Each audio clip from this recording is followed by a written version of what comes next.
start?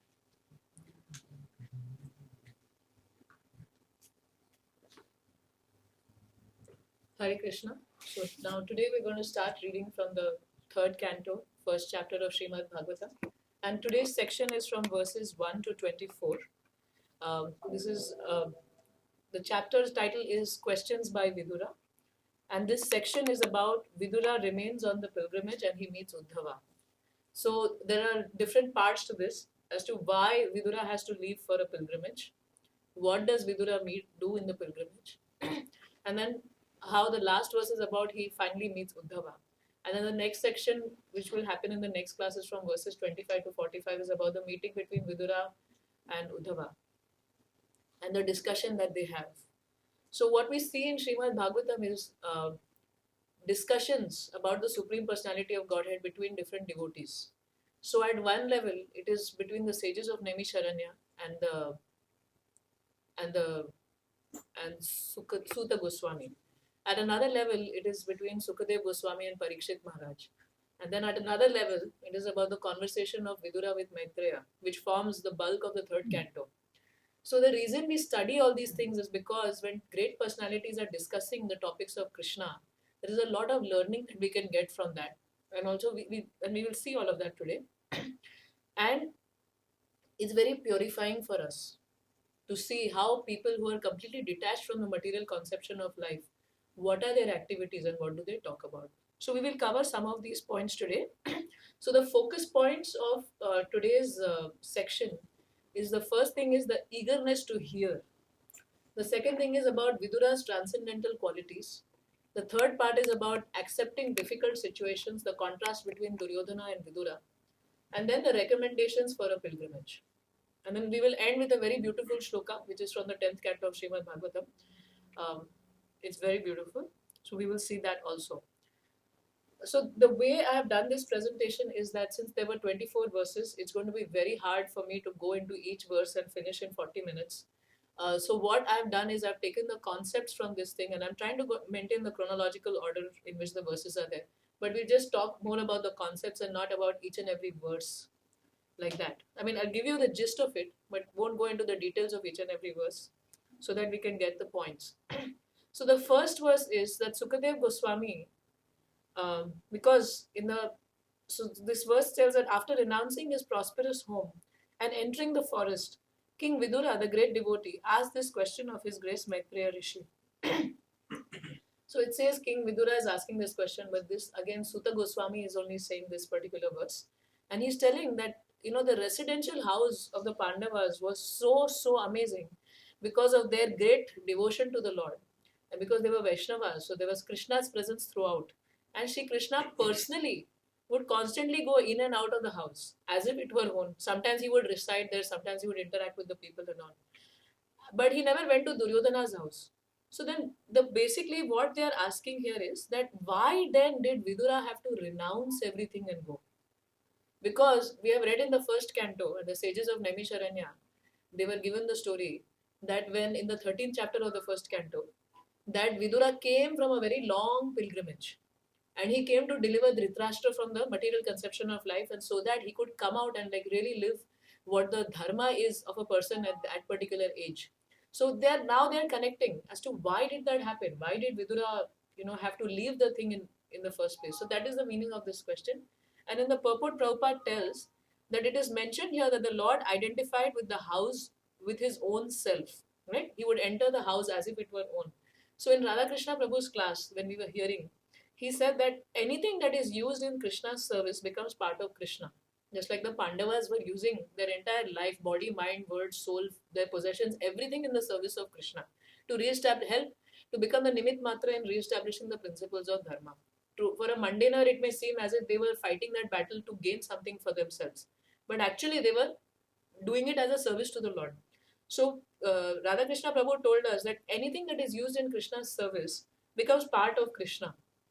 So this is an instruction for all of us. And then Prabhuji had also mentioned that we must therefore invite sadhus also and hear good instruction from them. Because now Krishna is not in and out of the house in that sense. But when we hear sadhus and we hear their instruction, it is as good as having Krishna in the house. Like that.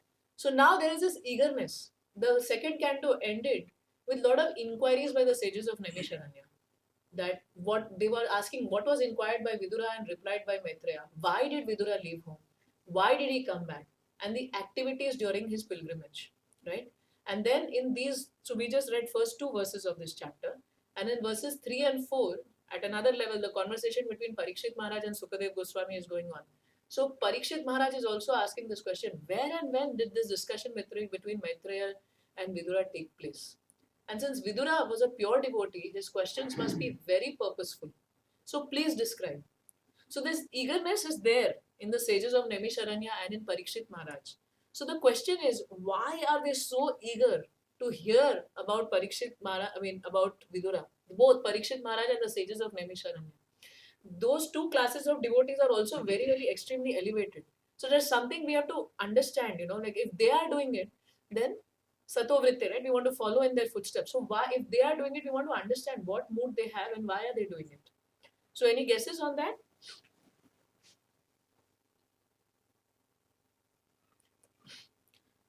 So one thing is that Prabhupada writes down in the purport that the sages of Naimisharanya, because the second canto they dealt with creation and so many things, they had already read the very technical topics. So which was about the Lord's relationship with the material world. So they wanted to hear about higher transcendental topics. They wanted to hear about Vidura because they felt that his activities were of a higher nature. So text 13 had Vidura in action, and Vidura came to deliver, chapter 13 of the first canto. Vidura was in full action. He came back from the pilgrimage and he was received very nicely by Yudhishthir and the Pandavas, and he was given very nice reception. But he didn't waste a moment. He immediately attacked on Dhritarashtra. Hey, what are you doing? Right? So what had happened was that for the 30 to 35 years, the pilgrimage that he had gone into, his words became very sharp. His own realizations became very sharp. And whatever he said, Dhritarashtra immediately just surrendered to it. So the sages of Naimisharanya also have this curiosity, what did Vidura do that, his words became so sharp and he was immediately able to cut through Dhritarashtra's false ego. So they are concerned, they want to know about that. So, all the austerities that he had done in the 30 to 35 years, and we will read that today. And his own personal realizations and the teachings of Maitreya Rishi, right? So by all of that, his thing became very sharpened. His words became very sharp. His own realizations became very sharp, and he was able to cut through Dhritarashtra's false ego like a blade. So the sages of Naimisharanya have heard that story, so they want to hear, okay, now what did he learn from Maitreya? That's why they have that curiosity. Also, when we are hearing, there has to be a connection from the ear to the heart. And for that, we have to develop this mood that these people had. Right? So the transcendental subject matters are higher than physical. And also, Vidura was a pure devotee. They knew about the character of Vidura. So they wanted to know about the activities of such a pure devotee. As to why would he leave the place when Krishna himself was personally there? He went to the pilgrimage to seek out Krishna, but then why did he have to leave? Krishna is right there in the Pandavas' home and he could go there. So why did he leave?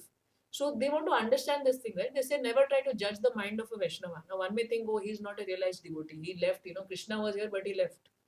Like a mundane person can think like that.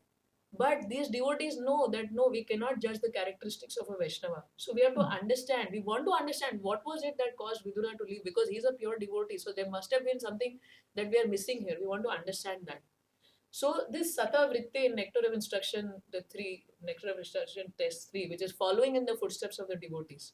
So we want to follow in the footsteps of Parikshit Maharaj, we want to follow in the footsteps of sages of Naimisharanya, who are trying to follow in the footsteps of Vidura here. And when we try to follow in their footsteps and understand their activities serve as an inspiration for us. And it reveals their inner mood as to how this devotee is surrendering to Krishna. So Vidura was another inner hidden reason was that he was going to hear from Maitreya. So he had that eagerness and he surrendered to Maitreya Rishi and he received instructions from that. Right? So this talk between these great devotees, Vidura and Maitreya, are very purifying for us because they are talking about very high transcendental subject matters. And also in the first canto, in the 12th chapter, we see this eagerness again of the sages of Naimisharanya who are very eager to hear about the birth of Maharaj Parikshit. So in that, we will see they're very eager to hear about these different devotees, and that's why the entire Srimad Bhagavatam is about these different leelas of these different devotees, the pastimes, how they are surrendering, how they are taking shelter of the Lord.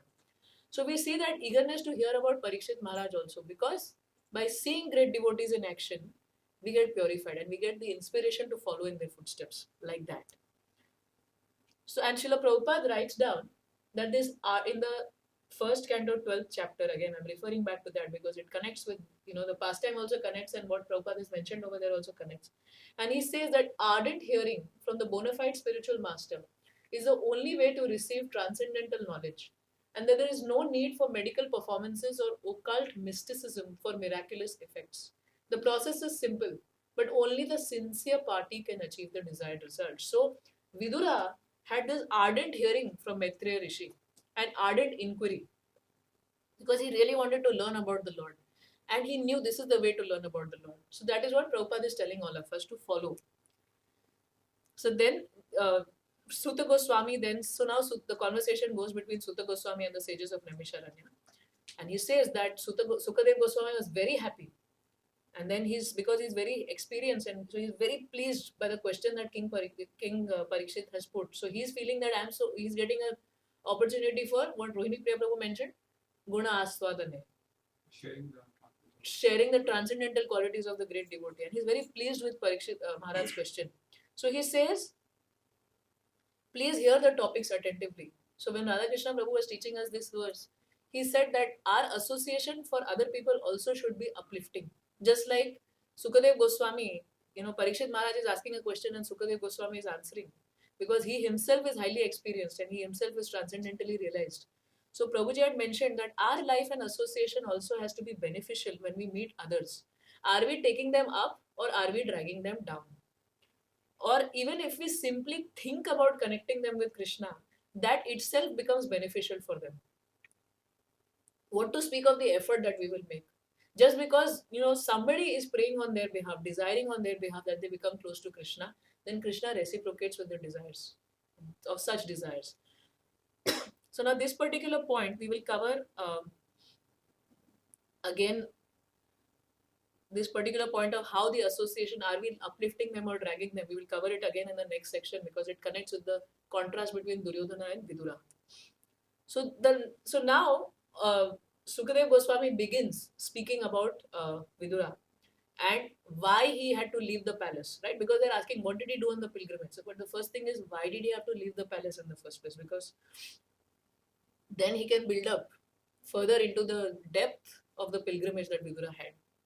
So this section from verses 6 to 16 is talking about why Vidura had to leave the palace. So I felt very inspired personally just to see the contrast between Vidura and Duryodhana in how they accepted a difficult situation. So we'll briefly go through the story.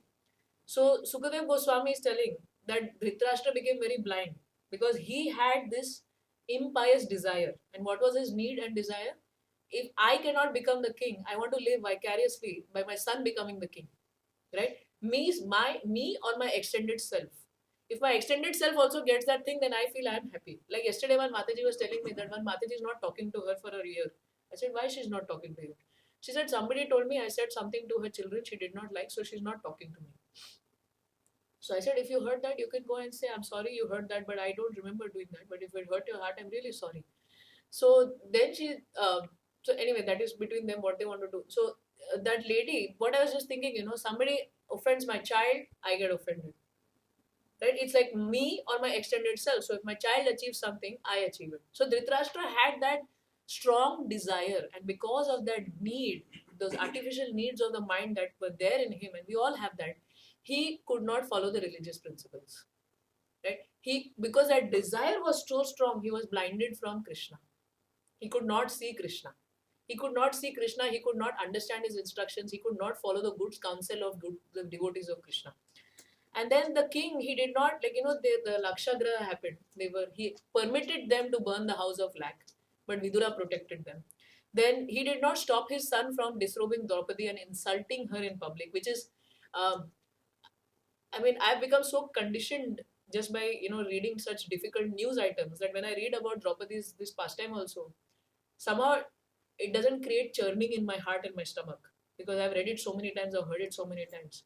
But if you really think about it, it was not only their wife, but she was the queen and she was a woman. and the woman was being disrobed. And it is now we see so many weird type of women all around us who themselves are disrobing that we don't feel so much about what happened in that particular pastime.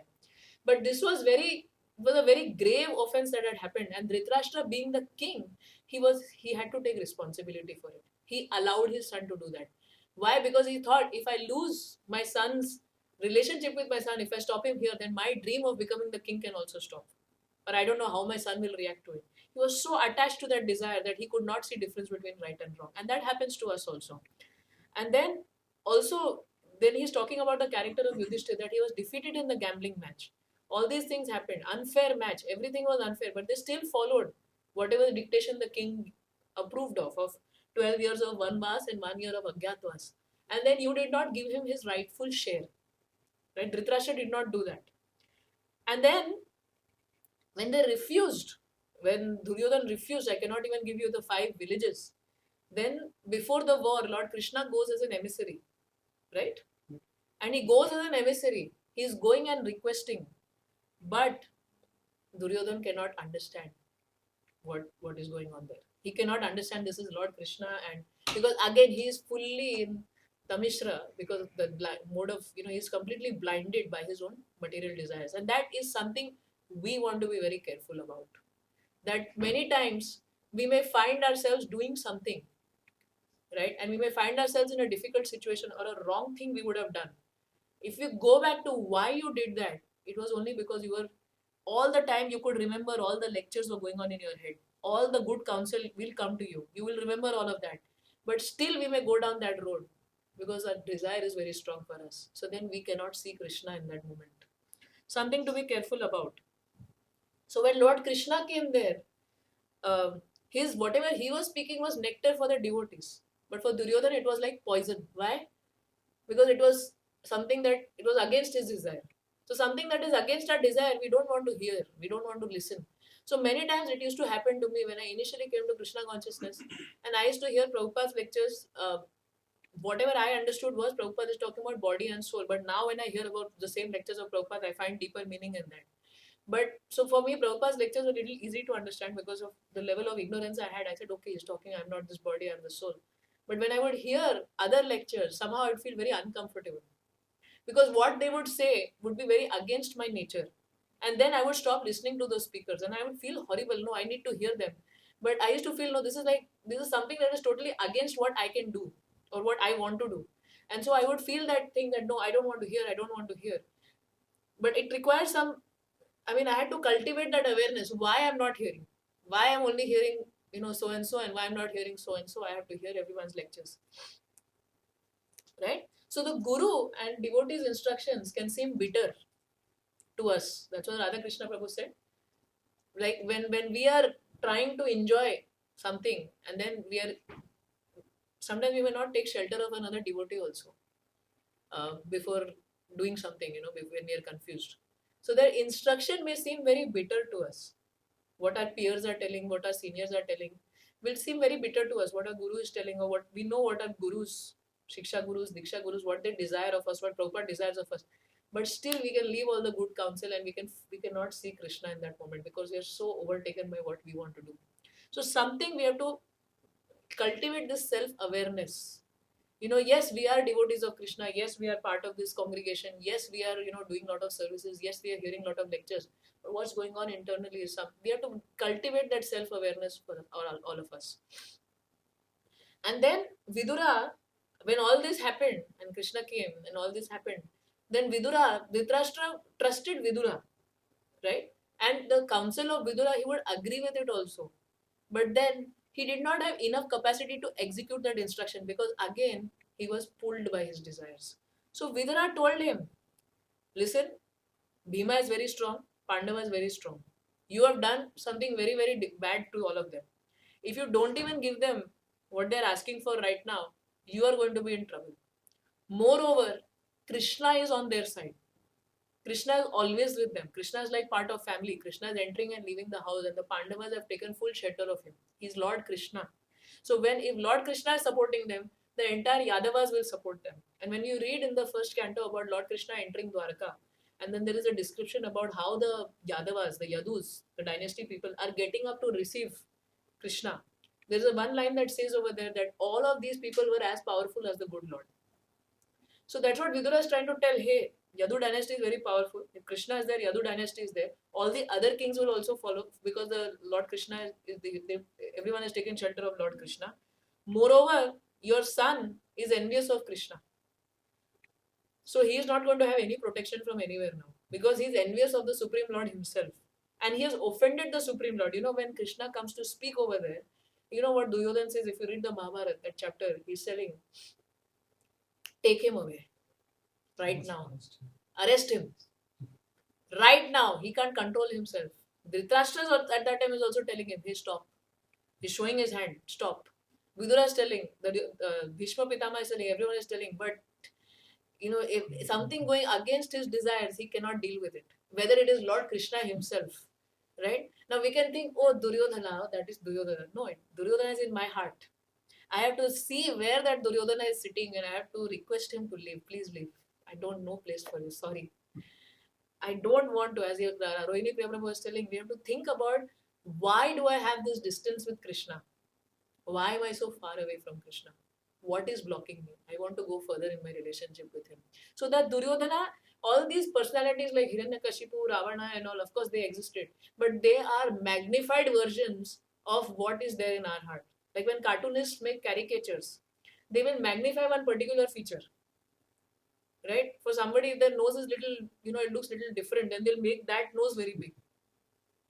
Or if their eyes look very big, then they'll make bigger eyes. Like if you remember Narasimha Rao, the ex-prime minister, if you ever saw his cartoon, it was all about his jaw and his eyes. Like the eyes would be bulging out. So they always pronounce some particular characteristics.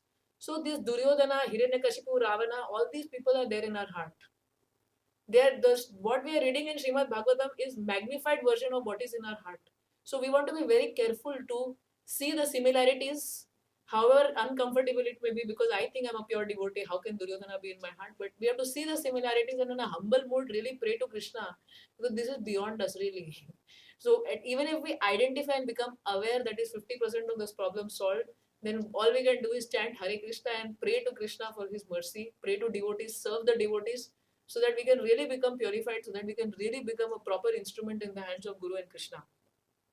So Vidura is giving all of these things and he's telling you're maintaining offense personified. He's as your infallible son. You think he's infallible, but he's offense personified. He's envious of Krishna. So this is like an insult actually. He's taunting him. Oh, you think he's infallible? He's fallible because he's not under shelter of Krishna. And because you are thus maintaining a non-devotee of Krishna, you also don't have good qualities. You relieve yourself of this ill fortune as soon as possible and do good to the whole family. So we want to relieve ourselves of that Duryodhana. We are maintaining offense personified as our infallible shelter.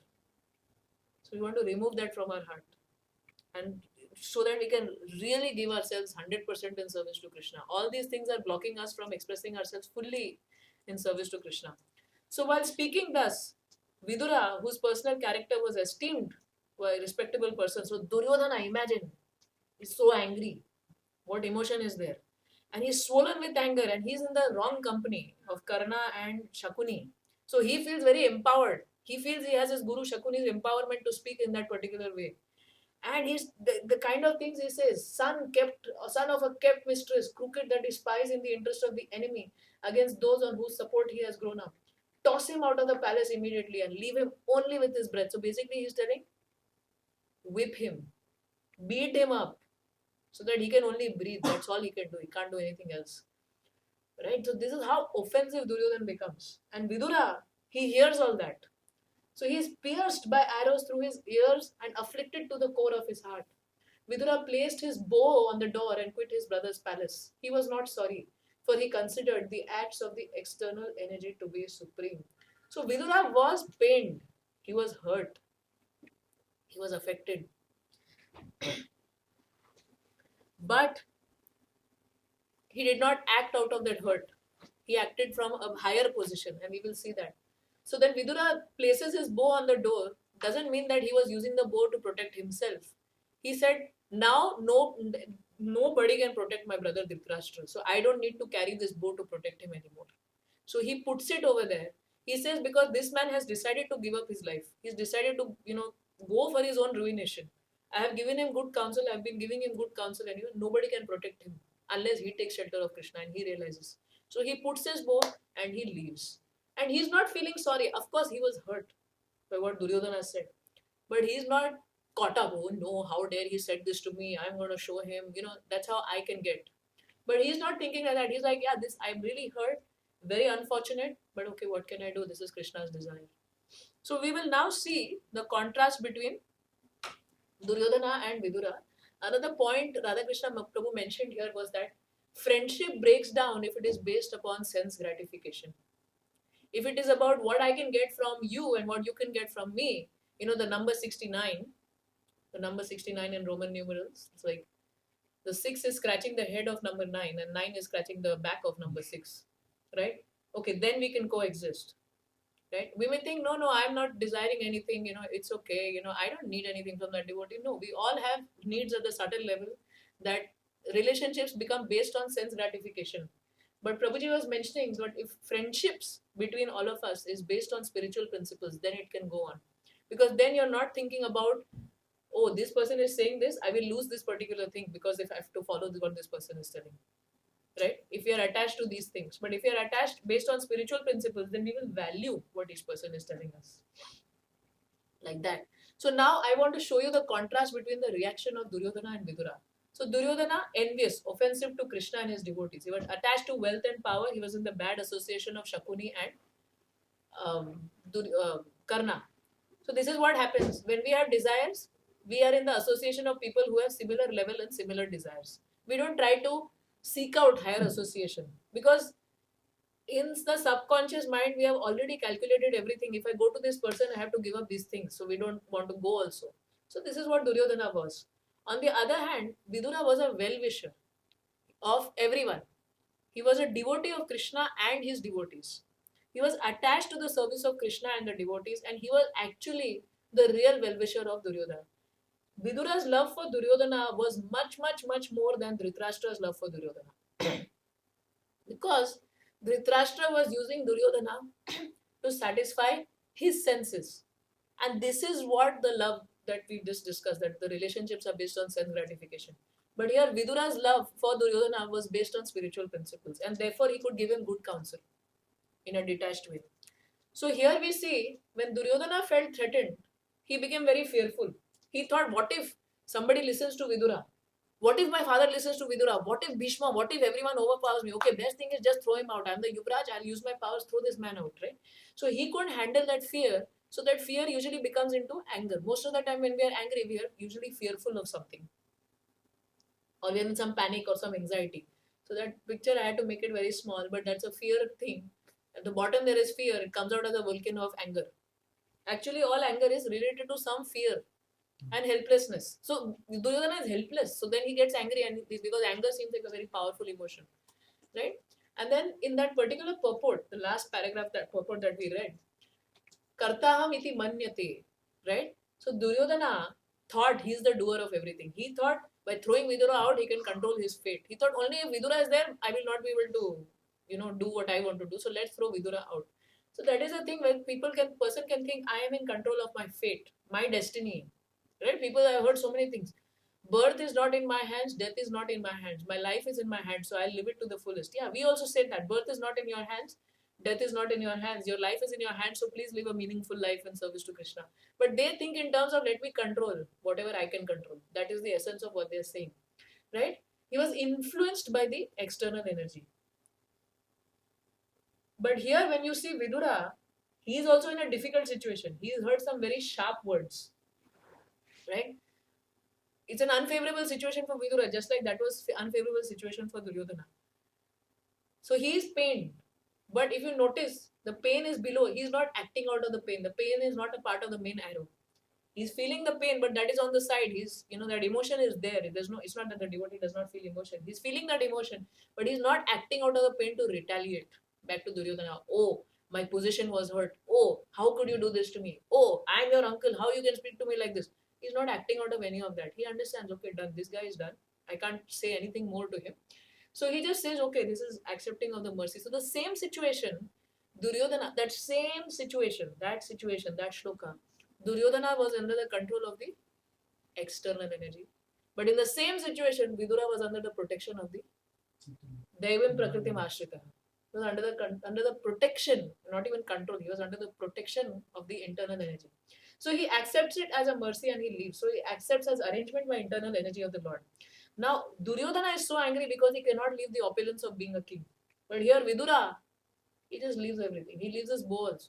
And he leaves all the opulences. He is able to go away. And he is going alone on pilgrimage without feeling sorry. Vratavyata.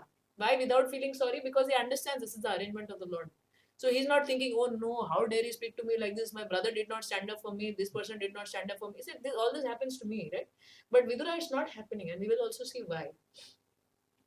So Duryodhana is acting out of his hurt due to his false identification. But Vidura is not acting out of the place of hurt. He's not acting out of the false ego. He's acting from the place of I'm a devotee of Krishna, I'm a spirit soul surrendered to Krishna. So Duryodhana continues in bad association, but Vidura, he feels very contaminated by the bad association of Duryodhana and Dhritarashtra and he leaves from there. Duryodhana loses all principles, but Vidura follows the proper religious principles. Now we want to become like Vidura. We are somewhere in the middle between Duryodhana and Vidura, and let's understand why. So we have this false ego, this false pride, right? This is a pretty right? So we are who? What is our size? No, but if somebody asks me in the shop, I'll say I'm size 6. Or my foot size is size 7.5 or whatever, right? But this is our size actually. This is like magnified version of our size, but 1 by 10,000 the tip of a hair. Now, when we have the desire to enjoy, we have this covering of the subtle body, the mind, intelligence, and false ego. Because we have that covering and we have that subtle body, we develop a certain type of body, right? So when the baby is born, the baby is given a certain type of body, right? And the baby comes. As soon as the baby comes, oh, you're my child. Oh, see, your uncle is here, your auntie is here, you belong to this Shah family. And we have so much wealth, and this is what Shah family people do, this is what we don't do, this is the kind of food we eat. All this, bodily identification begins as soon as the baby is born. He is crying, help me, and then everyone is like, my baby, this, that, right? Nobody is like, oh, let's take this child and offer to Prabhupada's lotus feet, or let's offer to Lord Krishna's lotus feet. His devotees, surrender to Krishna, eternal part and parcel of Krishna, spirit, soul. Are we telling the child, oh, your spirit, soul, part and parcel of Krishna, your job is to serve? No, my child, this is the color we like, this is the food we eat, this is the house we live in, we are from Bombay, we are like this.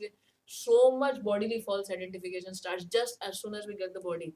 So here, we develop this false identity, and I had used this slide for ladies, so that's why you have mother, daughter, wife, sister, aunt. You can replace for whatever relationships you have. So we associate ourselves with our job, our house, our appearance, our relationships, our social status, the particular belief system we have, and all these things.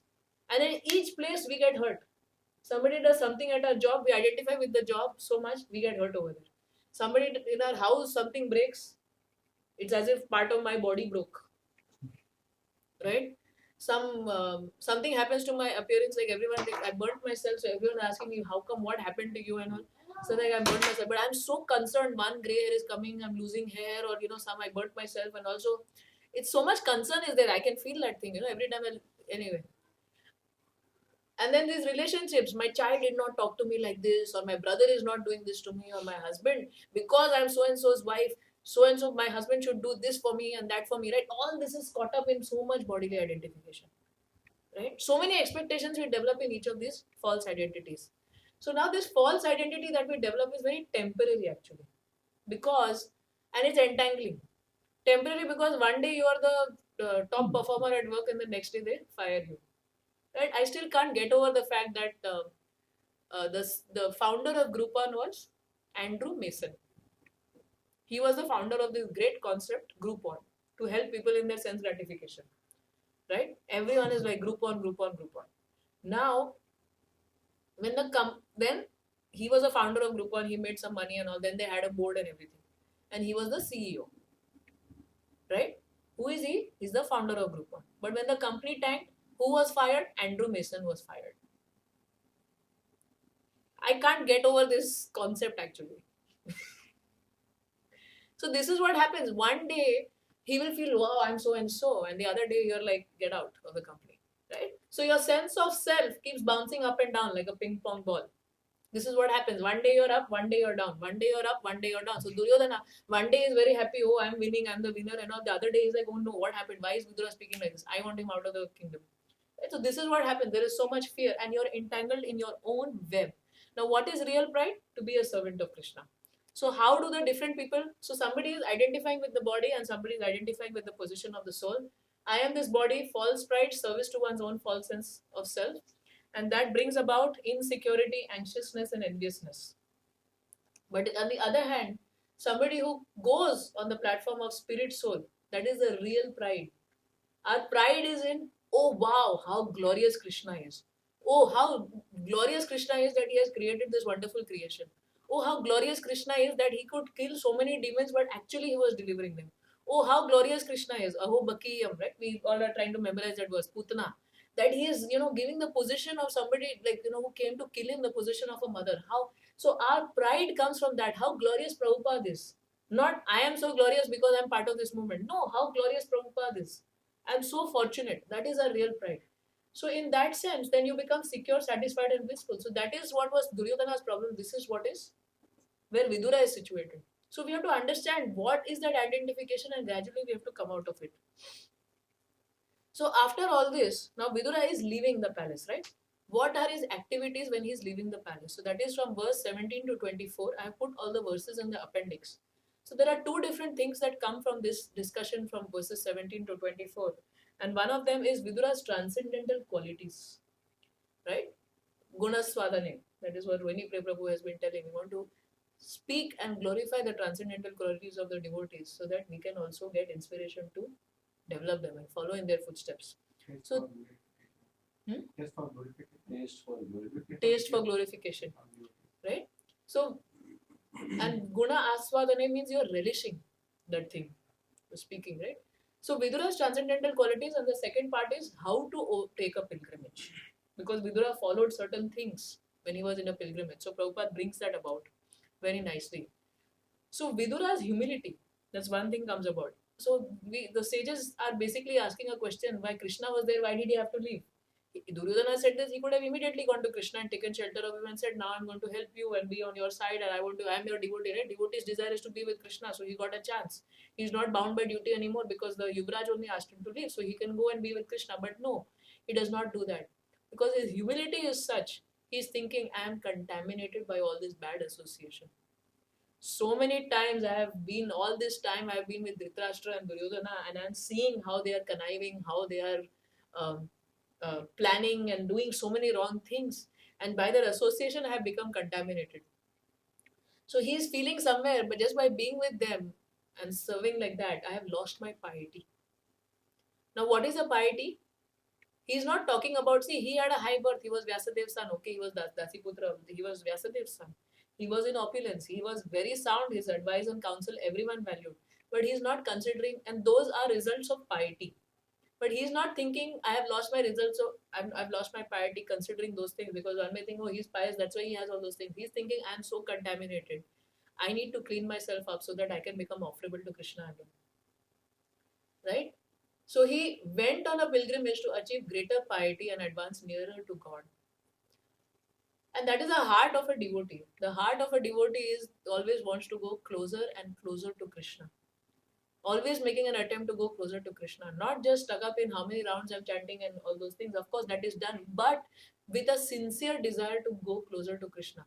I really want to develop a relationship with Krishna. I really want to serve him wholeheartedly, fully, 100%. So I don't want all these other things that are blocking me. My needs, my conditioning, and all these things are going to block me from serving Krishna 100%. So I want to go closer to Krishna. And he was detached from the outcome. Right? He gave his advice, he helped them. Finally, he left his bow and he left. He was detached from what the material outcome was because he was situated on the platform of the soul. He was not concerned with all the bodily identification. When you're concerned with that, you're always, what's going to happen? But here, he was only concerned about this. And he was concerned about his soul, Duryodhana's soul, Dhritarashtra's soul, and how they can go back to Godhead and serve Krishna. In this lifetime also. What is that verse? Iha yasya hare dasya karmana manasa gira nikhilesva api avastasu jivan mukta sa uchyate. So a devotee of Krishna, when he's offering service from body, mind and words, whatever nikhilasva api avastasu, whatever condition of life they will be, they are considered to be liberated because they're constantly serving the Lord. So Vidura desired that for them. But then he was completely detached from the outcome. He know where the care has to end now, right? Like Bharat Maharaj could not do that. He thought, oh, deer is helpless. Only I am here to take care of him. What about the deer? He had that subtle false ego in the mode of goodness. That is what is said in the lectures. So therefore he went down and on, but he was just caring for the body, his body, our body, and he was getting some kind of feeling, I am the protector, I am this, right? But here Vidura knew, okay, I'm done. I need to go from here now. There's nothing more I can speak. And Vidura saw reversal as an opportunity to go deeper in his relationship with Krishna. So he used that time to go deeper in his relationship with Krishna. And the real compassion of Vidura was that he spoke for Dhritarashtra's benefit. But because Dhritarashtra was in the material conception of life, just imagine that diagram. That he was operating out of the identity of the fourth ring, which is the false identification. Dhritarashtra could not understand what Vidura was speaking, but Vidura was speaking from the platform of the soul, the conception, the spiritual conception. So actually, Vidura was speaking for Dhritarashtra's benefit, and he loved Duryodhana more than Dhritarashtra actually, and that is evident. We already discussed this thing because he really was concerned about Duryodhana's spiritual life. So then in this particular section from 17 to 24, there are recommendations for a pilgrimage because how Vidura takes pilgrimage. So throughout the purport and throughout the translations, these different nuggets of wisdom are there. So the internal mood is when a person leaves for a pilgrimage is that we want to learn from the great sages residing at the holy places. It is not just a check mark. Okay, I went to Vrindavan, Badrinath, Kedarnath, Dwarka. That is what we see in India, right? Before I die, I'm supposed to go and all the Char Dham Yatra I have to do. It's like a check mark because they are not educated about what is the mood. It is just okay, I'm supposed to go, then I'll get a better destination in my next life. They don't understand what is the best destination. They don't know, they're dull because we haven't gone enough, we have not gone out and preached to them. So we want to learn from the great sages residing at the holy place. And we want to remain absorbed in pleasing the Lord. That is what Vidura was doing. He was constantly thinking about how through his body, mind and words and through his contemplation he can please the Lord. So Vidura was not worried about social formality or dress. He was traveling incognito. He was wearing the dress of a mendicant. He was not even, there was no hair dressing. That is what is said in the... So Burijan Prabhu says it was not that he was applying oil to his hair. Now it's not fashionable to apply oil in the hair, but it is considered good thing because... so he was not even doing that. He was traveling incognito because he didn't want to be disturbed by the social obligations. He didn't want to want people to come and trace him and then he has to engage in frivolous conversation. Right? So therefore he was traveling without a companion also. So he was free from frivolous speech. And because there was no companion with him, then otherwise if you're in a trouble, then you will think, oh, my companion will help me. But when you're all alone, then the only person you can depend upon is Lord Sri Krishna. So that helps in the conscious cultivation of fearlessness and dependence upon Krishna. And he was also traveling very austere because he didn't want to be disturbed by these elements. He wanted to keep his complete focus in how I can please Krishna. And he supported himself by the free lunches, the free kitchens that were operated in the different dhams. So Vidura went all over India and took darshan of all the deities of the Lord. So that's another thing Prabhupada says. It's not that now the deities have come.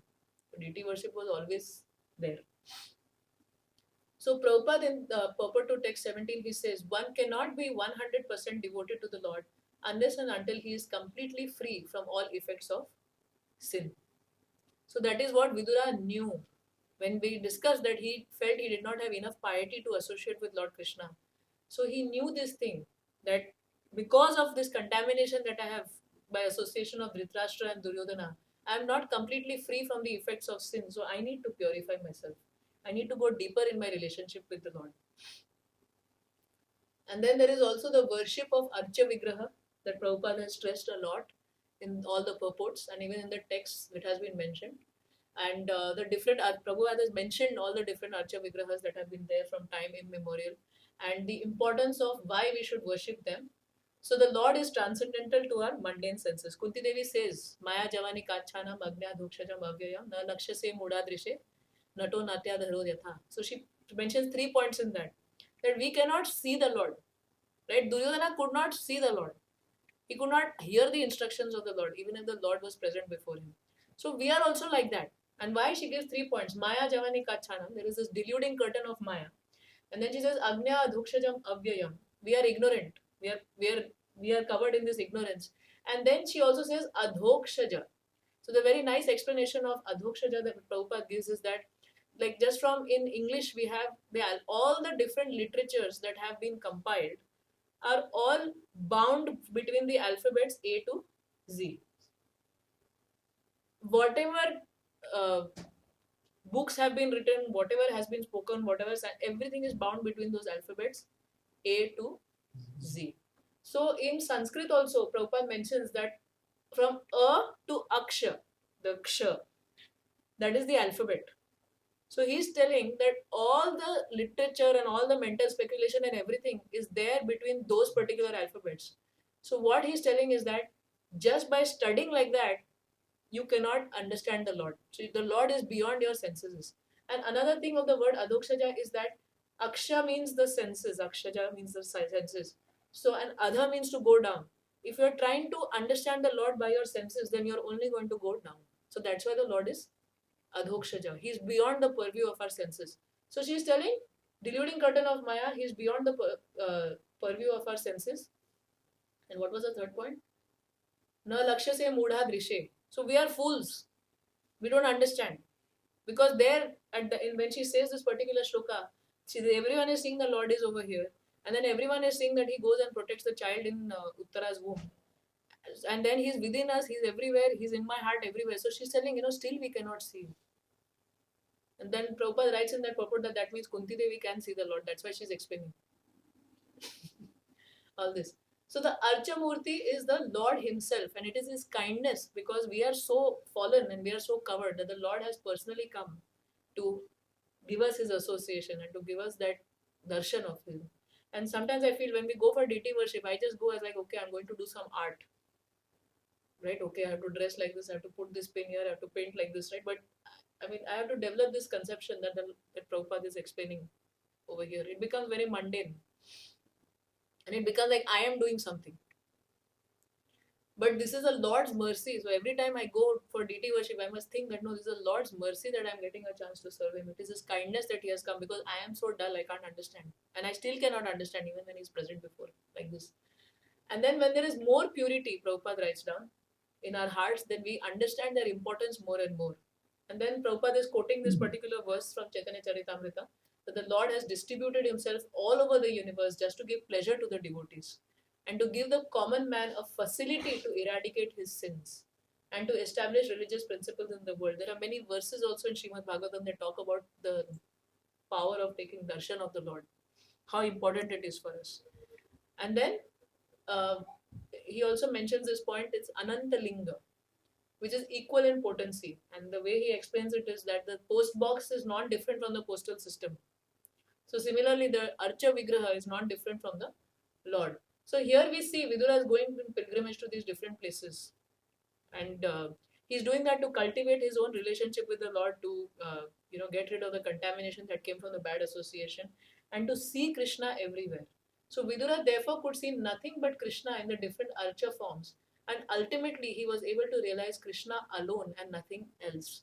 So this is a meditation we want to develop. Now, we may not be able to go for pilgrimage for 30 to 35 years right now, but we don't want to wait for so long. For every duty that we do, everything that we are doing constantly, if we just try to see Lord Krishna in everything, and like that, if we cultivate this mood that Vidura had and come to take darshan of Shri Shri Radha Neelam Madhav, then ultimately we will also be able to realize Krishna alone, because the process that is given by Srila Prabhupada is so powerful. If we follow it, then we will also be able to realize Krishna like that, by his mercy. And this is a very nice purport that Prabhupada writes to text 24, one of the paragraphs, and he says the potency of searching for Krishna in the holy lands, and I'll read it for everyone.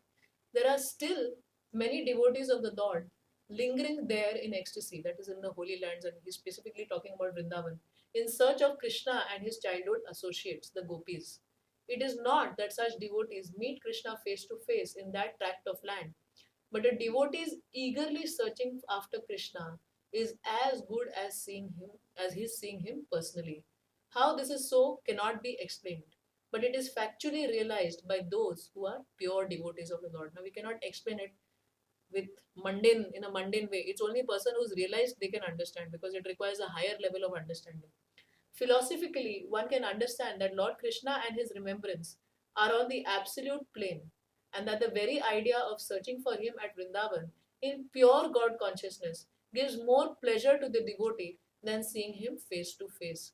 So the goal is to be Krishna conscious. So if we are constantly searching after the Lord in when we are going in pilgrimage or when we are coming to the temple, every time we come to the temple, this is a place of pilgrimage. If we are constantly searching for the Lord, if we are constantly searching for the Lord in every activity that we are doing, we are constantly thinking about how to please Him. In every reversal that comes or every good that comes, we think about Krishna. Not just Krishna, just say, oh Krishna, oh Krishna. Okay, that is a good thing. But we want to go to the next level also where we are constantly thinking and seeing Krishna's hand in each and everything. Like sometimes when we go for a walk, Balram Leela Prabhu will get very engrossed in the flowers that we see on the way. And I am a person, I don't have a lot of patience. I want to cultivate that. Like, I get very, like, okay, come on, what are we doing here? Let's go and walk. But he'll keep seeing the flowers. Yeah, so after we read the second canto of the first 2-3 chapters, after that, he wants to appreciate the Lord's creation. So I know I get annoyed, but that is something I also want to cultivate. You say, wow, this flower is so beautiful. And I'm like, okay, let's go. We have so much work at home.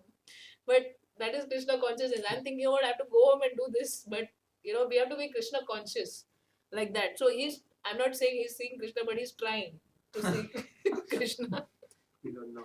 I still can't give it to him. So anyway, today we discussed about the first thing was the eagerness to hear. Right? We discussed about the eagerness to hear about the sages of Naimisharanya, how they are so eager to hear about the conversation between Vidura and Maitreya and the activities of Vidura and his internal mood and why he left the palace even when Krishna was up there. Right? They want to understand, what is this? This pure devotees in action. I want to understand. I want to understand this thing. So that eagerness, and the more eager we read, ardent hearing, the more we will be able to receive.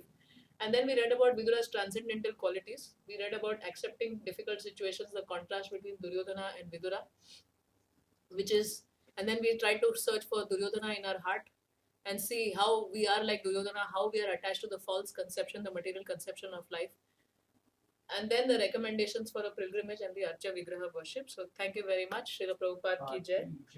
Hare Krishna.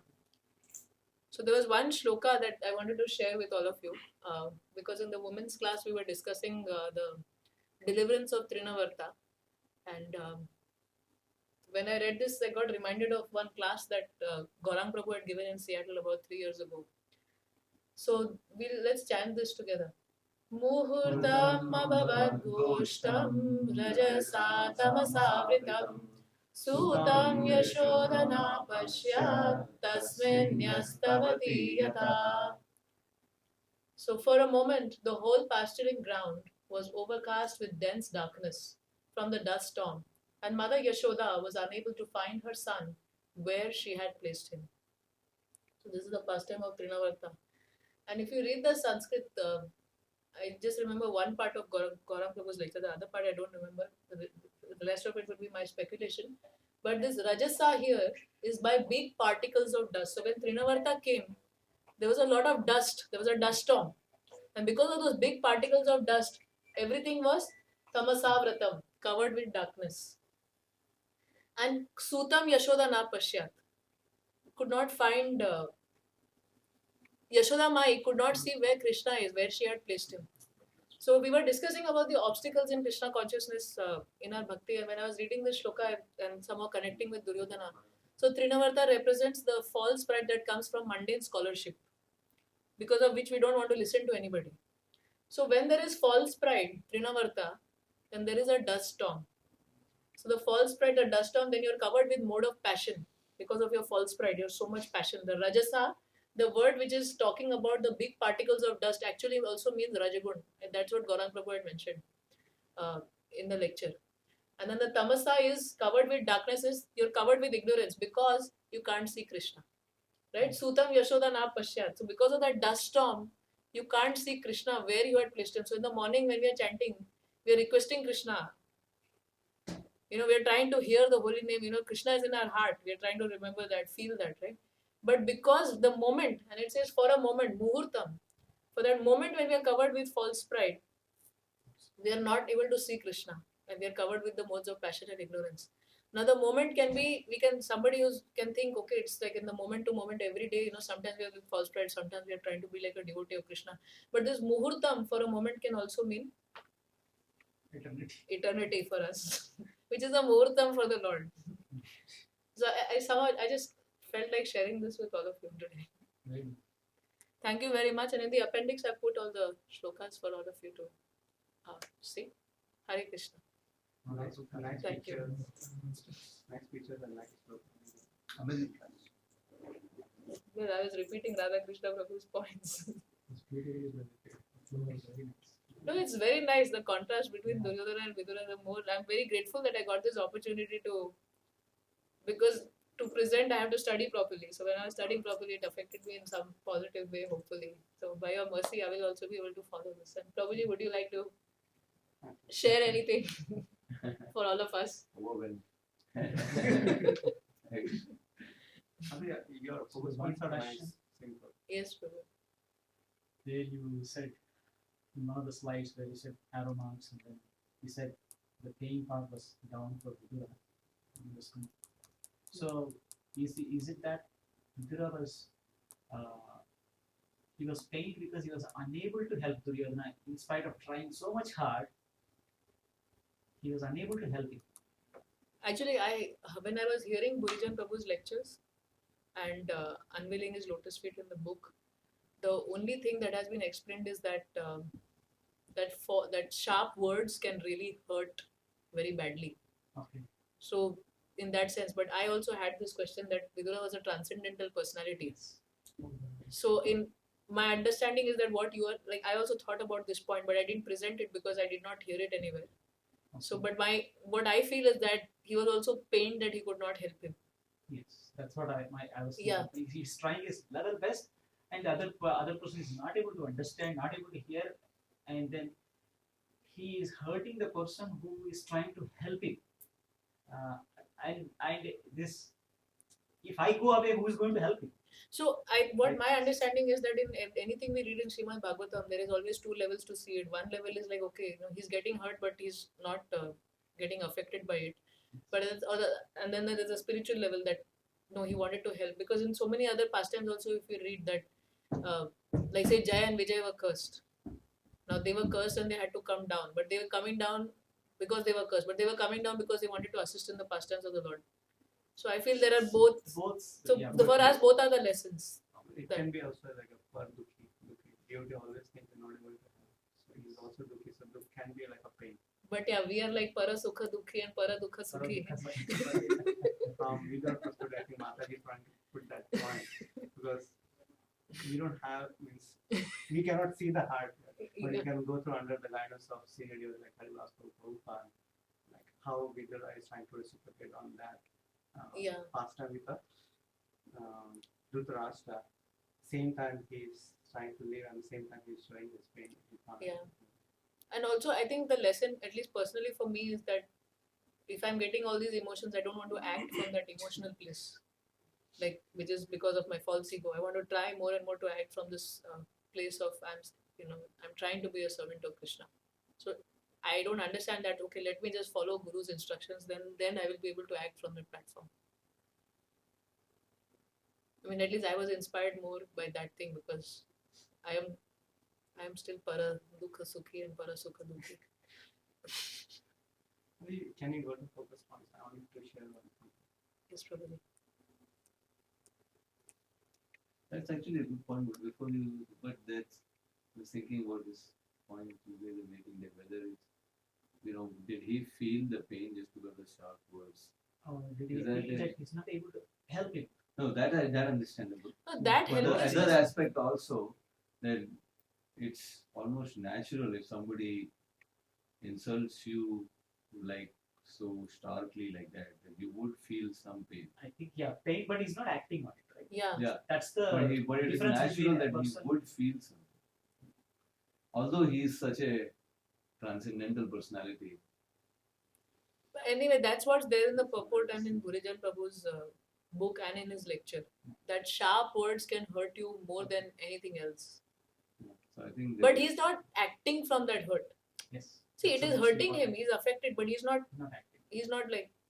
Yeah. Yeah, definitely he's not acting. Yeah. Duryodhana is act. I just wanted to bring out that Yes. contrast. That Duryodhana is acting from that place of fear and No, I was- Yeah. I was Like thinking- fear and anger. Yeah. No, I was thinking, well, obviously we are at a much lower level than this, but but just try to learn from the lesson that even at a very advanced stage, the advanced devotee would also feel the pain of if somebody is insulting. Not that he may not feel at all. But I don't think we can say like I that. don't know. We I'm just cannot saying. say like that. I'm just because no, I'm not saying about any. I'm not naming any particular person, but Vidura is a very advanced devotee. But so he's also feeling something, but he's not acting on that. My sense is that when we That's hear why I'm about just trying to Yamunacharya understand. also, that the serpents of all these things will keep coming, but then the pure devotees don't act on them. I mean, that is my understanding. But Or Prabhuji, it would was you- similar to the Apurya Manam Yes, verse, exactly. That was I was about to tell that. that if Like that the desires keep or the flowing. pain would It's not that would desires feel, will would not be come once felt. you become pure. But the pure devotee doesn't act on them. He will be neutral. Let them flow, but I am not going to act on No, them. because we are tatastha. Ultimately, we are tatastha. So that's my understanding. That when we go like right now also, maybe some things we used to get affected before, we're not getting affected now. It's happening, but we're like, okay, fine, forget it, and let's engage in service. So maybe it will happen because I'm marginal. Yeah, but Vidura is in different category. Yeah. Maybe But that is a lesson for us. No, but see that the point we already got. Or- That he is obviously feeling pain that nobody can help the Drashta anymore. That's very clear. I'm talking about the other aspect of it. no, it is there. See, That the verse you might, tells. but you are clarifying that. I'm See, just saying it out so that I can. Thus being Understand. pierced by arrows through his ears and afflicted to the core of his heart. See, Yes. it Yeah, is. he- the is- arrows he were is what hard up. Duryodhana was speaking. Those arrows, those harsh words came and pierced his heart. So it is very, to me, it is very clear. Yeah, and it what is. Gurijan Prabhu Yes. said in the lecture also said that. It is Another affecting. way of But he was not sorry, for he considered the acts of the. So it is both. It's both, yeah. So basically, in in our lives. But or we have to whatever- see the lesson for us. Yeah, that means this thing it will affect, but don't. You become someone. You don't act on that. Depending on level of consciousness where you are, for people who are very low consciousness, it will affect, they will contemplate on that and they try to hurt other people. But as you keep growing, it will pain for a second, but immediately you're thinking in a Krishna. spiritual way that how I can help this No, other like person. Romapal Maharaj says, no, not acting from the material conception, but from the spiritual conception. Like conception. Maharaj has written about, like there is some 10, 15 lines Maharaj has on his website of spiritual conception and material conception. Prabhuji, See, would you see like to the share spiritual something world on also that? there are So we are emotions, right? speaking like if you. We are just please- speculating. I'm very enlivened to hear No, please, such please. wonderful discussion. Share No, your please But I was just share thinking something. how Srila Prabhupada, two occasions. One was when one of his godbrothers left his body, was actually troubling Srila Prabhupada in several ways, and really was not cooperative with him, and in fact was very blasphemous of ISKCON, how we are giving initiations to lectures and yavanas and all that. So at that time when he left his body, and then the devotees came and told Srila Prabhupada that his godbrother left his body, immediately Srila Prabhupada said, "Oh, he's gone back to Godhead." And then the devotees were very surprised, how could this person really, have gone home back to Godhead? He was so blasphemous of ISKCON and so blasphemous.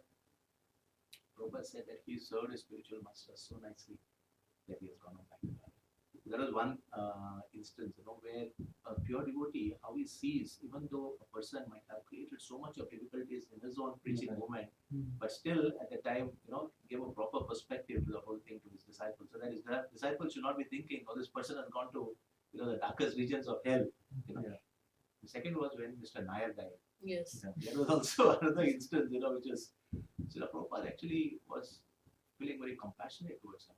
Although he had done so much to, disturb, he was really feeling compassionate. And actually, at that particular point of time, when Srila Prabhupada came to know the news, he was very prayerful, praying for. So it was also very revealing how a pure devotee reacts to a situation like that. And sometimes we, when somebody does something to us, and then we see something negative happening to him, we actually get very happy. Yeah. But then this is something to learn from the pure devotees, how we have to. Yeah. And also like how in spite of everything that happened, we read in the first canto, 13th chapter, that Vidura comes back, not to enjoy all the opulences or not to get the love of the people, but to deliver Dhritarashtra. So that compassion. That's right. Yeah. And another, so I have one more question. Yes, Prabhu, which That slide? the friendship breaks when it is on the material. This looks- I'll just add one more quick point to that. I was seeing Prabhuji is talking about Prabhupada's example, just about the pen. I read in one of the books that one time the devotees were talking to Prabhupada and Prabhupada just put his, as they were talking or something, in between Prabhupada put his hand in his mouth. And, for some time he was putting his hand in his mouth. And devotees were very surprised that because Prabhupada is, very neat, clean etiquette, like at the top level. So it's very odd to say why he's putting his hand in his mouth. So after putting his hand in his mouth a little bit, then he took it out. And then he put his hand out like that. And people noticed there was a tooth in his hand. And then he gave it to one of his disciples. And he started talking. That's it. So they were just thinking, so it was it. So, then the devotee was writing that, I don't know who was writing. He was saying how much pain it is typically when the tooth is coming out. When he's just talking, in between he puts his hand out, that's it. And then he's. So that means I was just thinking from the pain point of view that if there is so much pain, but there's so the pain is like physical level, it's there, but because they are so absorbed, They don't identify with they are that. not identifying with that. That's what. So absorbed in that service. This is false ego level. Yeah. This is So sort we of saw false ego that level. diagram, right? This is false ego level or physical level. So The that pain that is that whatever is happening is at there, that but yes. there. Okay, you wanted to know friendship breaks? Yeah. That one? Here. Very nice thing. It's based on the sense of cannot go. So here, when you look at this Dhritarashtra and Viduras, so Dhritarashtra was trying to have a friendship with Vidura on a sense-based, but Vidura was trying to have friendship on a soul-based. So, but at one point of time, Vidura had to leave because Dhritarashtra is not ready to accept the soul-level friendship. He was only trying to look for the sense-level friendship. Yeah, and he had to experience all the destruction that Vidura was talking about. By experience, he came to the realization later. That's why he heard Vidura. And at the end, when he returned back, so then he considered, Dhritarashtra considered him to be a real friend because now he's understood in the soul level. He was completely not in the sense level, the essential level. And I think Dhritarashtra was confused, right? Because he's calling Vidura for counsel. See, always Duryodhana is insulting, but Dhritarashtra is always going and referring back to Vidura. The fact is, he's so covered by his desires, he can't hear him. Because he's going to counsel, because you will generally share it with your friends, right? Those who can help you. I was thinking that he's looking Vidura as also a friend. Yes. Counselor plus a ideal Yeah, friend. and another point I forgot to mention was that, like in this diagram, in this next one, sorry. So, depending on where we are, if we are in that conception, like I forgot to add that point that I mentioned Radhakrishna Prabhu's point that when we are giving, like, Sukadev Goswami's whatever he's speaking is very enlivening for Parikshit Maharaj. So Radhakrishna Prabhu had mentioned that through our association also we should be uplifting people and not pushing them down. Right? Just one point I'll finish. So there, the point is, if we are situated in the bodily conception, and if somebody comes to us and says, oh, that person did this to me and I lost my job, or not lost my job, but say my manager scolded me and this and that, then we will also get caught up in that. And we will try to help them in how to solve the manager not shouting at them, or the manager did wrong to you and all, because that's how we think. You know, we also identify with life like that. But if we are situated with the spiritual conception, then we will understand these things are external, and we'll be able to properly help.